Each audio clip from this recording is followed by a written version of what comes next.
Entre todos os teóricos absolutistas, esse é o meu preferido, Sr. Thomas Hobbes e a sua obra Leviatã. Claro que não se trata de uma aula de filosofia, de uma aula sobre a biografia do Thomas Hobbes. O nosso interesse aqui é pincelar um pouquinho do que o Hobbes teria tratado nesse livro, mas precisamente o que tem a ver com o absolutismo, né? Afinal de contas, o nosso tópico maior aqui é teóricos do absolutismo, filósofos que escreveram alguma coisa relacionada ao absolutismo, defendendo, mostrando como manter esse poder, enfim, alguma coisa relacionada a esse sistema político que vigorou durante a Idade Moderna. Mas, sem dúvida alguma, esse aqui é o meu favorito, sim. Sr. Thomas Hobbes é um inglês nascido em 1588 e morto, falecido em 1679. E o Sr. Thomas Hobbes começa a desenvolver a ideia, ele vai chegar na defesa do rei absolutista.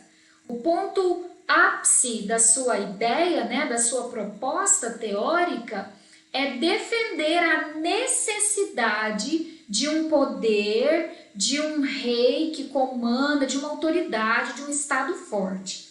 Mas começando esse raciocínio, Sr. Thomas Hobbes vai defender que o homem, quando ainda no seu estado natural, quando não vivendo em sociedade ainda, livre, lindo, leve, solto, no seu estado de natureza, natural, como ele veio ao mundo, se ele não estiver submetido a nenhuma regra, a nenhuma sociedade, porque você concorda comigo que a partir do momento que você vive em grupo, você obedece regras? Então imagine um ser humano que não está em sociedade, está no seu estado natural. Ele é conflito constante. Ou como uma frase famosa do Sr. Hobbes, o homem, quando está no seu estado natural, é inimigo de todo homem. Homens em seus estados naturais significam guerra constante, conflito o tempo inteiro. Mas por que, Jeane? Como assim? Veja bem, você controla os seus impulsos de raiva, de nervosismo, que às vezes te dá vontade de dar um sopapo na orelha de alguém, porque você sabe da punição que isso pode gerar, certo? Então veja, a sociedade, as regras do viver em comunidade acabam freando os seus ímpetos instintivos, vamos dizer assim. Vamos imaginar outro contexto para eu te dar outro exemplo. Você chega num lugar e quer água, só que só tem um copo. Outra pessoa chega nesse mesmo lugar e quer aquela mesma água. O que vai acontecer entre vocês dois? Vocês vão disputar, guerrear, tá vendo? Guerra constante, conflito constante, até alguém ganhar aquela água, levar aquela água, ou alguém desistir e for buscar em outro lugar, certo? Então, o homem é inimigo, ou você deve ter conhecido de outra forma. O homem é o lobo do homem. O homem é o perigo para o próprio homem, certo? Por isso, nós somos, por natureza, egoístas, palavras do próprio Hobbes. Estamos o tempo todo pensando em nós, em satisfazer as nossas necessidades, a nossa fome, a nossa sede, o nosso frio, as nossas necessidades, as nossas vontades. E se eu sou assim, você também é. Para satisfazer a minha vontade, eu acabo sendo um perigo para você, porque eu posso querer o que você tem, e você acaba sendo um perigo para mim. Então é isso. O primeiro pressuposto do Thomas Hobbes é: o homem, em seu estado natural, é guerra constante, é inimigo do outro homem o tempo todo. Para que essa situação de guerra, esse conflito constante, se transforme num contexto de paz e de ordem, é necessária a figura do Leviatã. Veja bem, o que seria esse Leviatã, que inclusive é o título do livro dele. Leviatã seria, a palavra em si tem origem bíblica, trata-se de um monstro muito poderoso de origem bíblica. E esse termo aqui para o Hobbes está representando esse governo forte, esse estado forte. Vamos trocar? Esse rei absolutista. Esse rei absolutista, esse estado com poder na sua mão, ele vai garantir que a ordem esteja estabelecida entre a sociedade. Volto no meu exemplo. Por que é que você não me ataca ou eu te ataco? Porque existe um rei acima de nós, veja bem. Esse rei absolutista tem o poder de nos punir. Nós entregamos esse poder para ele. Isso aqui é muito massa do Hobbes também, vem comigo. Antes, no nosso estado natural, nós éramos livres, certo? Fazíamos o que quiséssemos. Andava pelado, comia o que quisesse, enfim, sem regra, sem lei. De repente, a gente aceita perder a nossa liberdade. Olha isso. Todos os indivíduos, todos os cidadãos aceitam perder essa liberdade absoluta, colocá-la na mão desse rei e falar: rei, então tudo bem, agora eu não vou ser livre totalmente. O senhor pode me mandar, o senhor pode criar regras aí que eu vou obedecer essas regras. Se o senhor falar que não é para me matar, eu não vou matar, tá? Se o senhor falar que não é para eu roubar, eu não vou roubar, tá?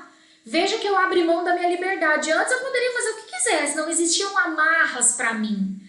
Agora, com a figura desse rei, eu entrego na mão dele a minha liberdade absoluta, mas em troca ele me garante ordem e paz e fim do conflito. Até porque, se alguém me roubar, se alguém me atacar, eu tenho alguém a quem recorrer. Quem? O rei. Esse estado poderoso, esse estado forte, que tem exército, que tem forças militares, para ir atrás do cara que me roubou e prender ele. Sacou? Esse combinadinho, você viu que é um combinadinho? Eu abri mão da minha liberdade, coloquei ela na mão do rei, mas o rei tem o compromisso de garantir ordem e paz para mim. Esse combinadinho, a gente pode chamá-lo de contrato. É por isso que o Hobbes é chamado de contratualista. Você vê mais detalhes disso em filosofia. Mas ele é um dos contratualistas. Há meio que um contrato, né? Para eu viver em sociedade, eu aceito essas regras, eu perco a minha liberdade, mas em troca de viver em sociedade, o rei, que é esse cara que tem todo o poder, vai nos garantir ordem e paz, certo? Vem comigo, galera, dá uma moral pro Hobbes. Ele está dizendo que a figura de uma autoridade, as regras, os limites, as leis são necessárias para botar limite na nossa própria natureza, que é egoísta. O Hobbes pensa assim.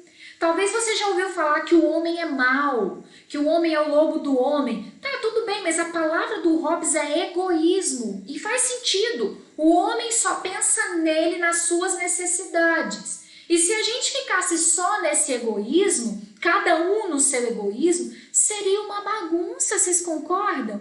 Aí o Hobbes vê a solução. Tem que ter alguém que comanda. Tem que ter alguém para frear essa natureza egoísta dos seres humanos.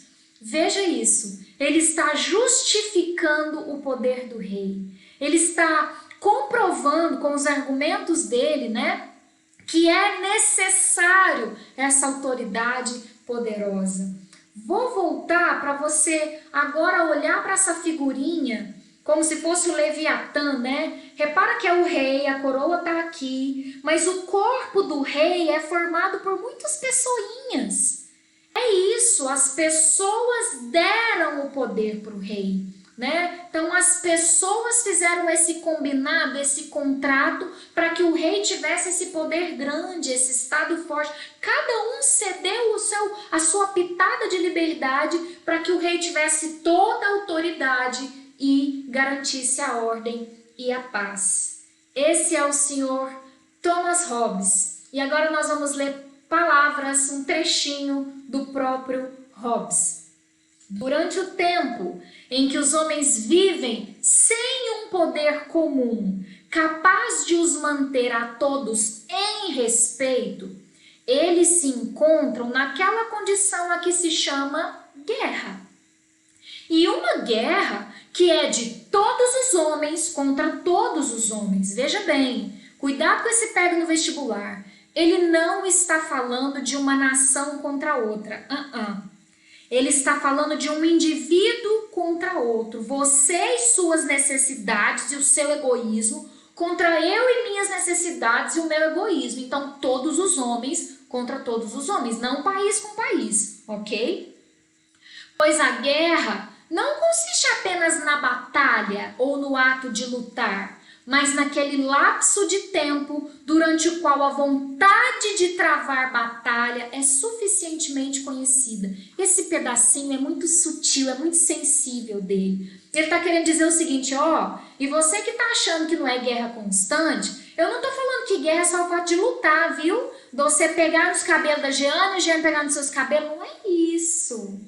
Eu estou dizendo que se já existe a vontade, aquele ódio, ai que raiva, se já existe a vontade de travar a batalha, já é guerra. Eu quero que você tenha, eu quero me dar.